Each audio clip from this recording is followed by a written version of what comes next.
Well, good evening and welcome back. And it is a pretty nice evening. Chilly though. Temperatures today ran cooler than average throughout, but at least we had a lot of bright sunshine. Made the cats who sit in the windows kind of happy.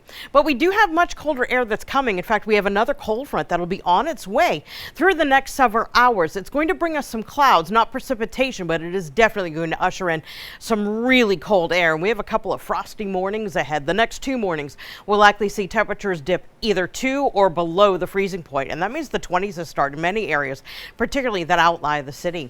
We do have lots of sunshine, but chilly temperatures slated really all day Monday. The high is going to top out like right around 50, much cooler than our average, which is closer to 60. Well, it is 60. Tuesday night, we have a chance of showers as another front goes through. This time it's a warm front, and that's going to give us a wickedly warm Halloween. I'll show you more on that too in a sec. Here's our current temps. We're running in the 40s to around 50. That's what we've got downtown. 52 in Newport. We have 50 in Westerly, 49 in New Bedford, and we're at 47 in Smithfield. Winds are generally pretty light. You'll notice our wind direction is mainly moving in from the west. It's got a westerly component, and that's where we are finding that front and also its component clouds.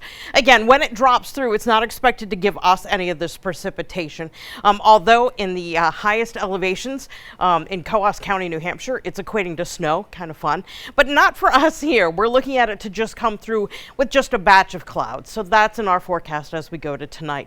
Tomorrow morning, we're going to find temperatures that are going to be quite chilly as we start to tap into that air, that much colder air behind the cold front. We're expecting a good amount of sunshine as we go through the day, but again, high temperatures are going to be struggling in the lower 50s at best. Then we bring in the cold air. This is when it really settles in, and temperatures will likely be dropping well below freezing in areas in the interior, and that of course means more of a widespread frost situation. Tuesday night, that's when we bring in some clouds. It will be dry until we hit the overnight, and that's when we bring in our chance of showers. Again, that being the warm front, and the air behind it is much warmer. In fact, we could be looking at a near record high temperature for Halloween, as temperatures are going to get a boost into the upper 70s to near 80. Now, I wanted to mention that we are pretty dry out here. I suppose that's not really a secret to all of us. Abnormally dry conditions have been going on for some time, and in fact, this fall actually makes the list. Right now, it is the number 5 driest fall to date on our record, and that record is out of 10. So how's our Halloween going to shape up? Well, in the morning, it's going to be cool, kind of chilly, lows near 40. As we hit the afternoon, temperatures will be topping out again in the upper 70s with generally a blend of sun and clouds. And you won't need the coat over the costume this year because our evening temperatures for Halloween will likely be in the 60s. For tonight, clear and colder, some patchy frost developing after 4 a.m. Winds will be out of the west and pretty light out there too. Now, your forecast for Monday, lots of sunshine. It will be chilly.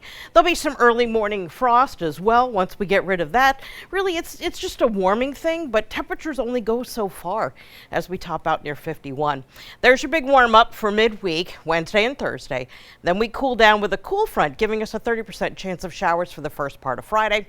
And that does drop temperatures for next weekend. And this, by the way, just a sort of note, this is our last week of daylight saving time. It comes to an end in a week. So, all right. yeah, it's get Saturday a lot night. Yeah, you got to flip the clocks back. Good to know. And I remember the first frost last year because I didn't have my scraper thing. And it was unfortunate. I think I used a shoe or something. Credit cards work well, but sometimes you can mess them up. But, yes, so have a scraper. Yes. All right, thanks, Kelly. Sure. Let's send it out to Ian.